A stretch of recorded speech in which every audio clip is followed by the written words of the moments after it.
Welcome back to T-News 9. Today, we're jumping into the second chapter of our Magic Remote Control series, titled My Love. The chapter Frank always wanted to rewrite. So, picture this. Frank, holding a mysterious remote control, takes a deep, shaky breath. He's about to do something he's only dreamed of. He squeezes the remote, and, with a determined press of the red button, the world around him dissolves into a dizzying spin.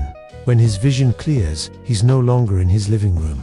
He's back on that chilly fall evening, the one that's been replaying in his mind for years. It's his first date with Emily. Every detail is just as he remembers it. Her soft blue dress that seemed to capture the twilight, her shy smile that made his heart race, and, oh yes, the coffee. The piping hot coffee he'd clumsily spilled all over that beautiful blue dress. It was the definition of a romantic disaster. A moment so cringeworthy, it became legendary in his own mind. But not this time. This time, Frank has a plan.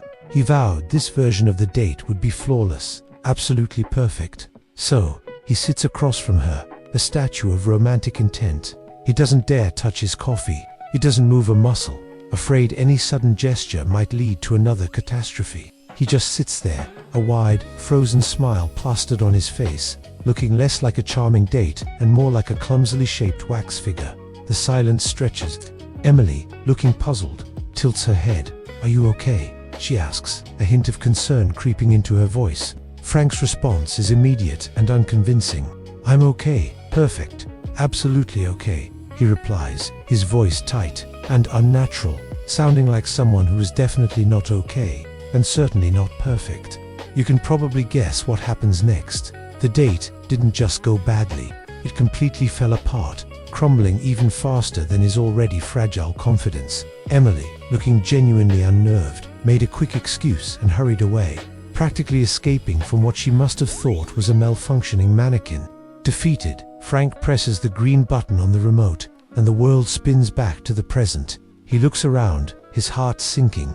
He expects to see some change, some sign that his perfect date had worked. Instead, he finds out that in this new timeline, Emily did get married, but not to him. She ended up marrying the waitress.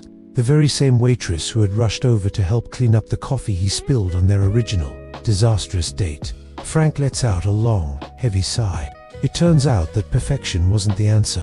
Apparently, that clumsy coffee-spilling disaster was the unexpected messy glue that held the beginning of their story together. It just wasn't his story to rewrite. What a twist, right? It makes you wonder, what would you do with a magic remote?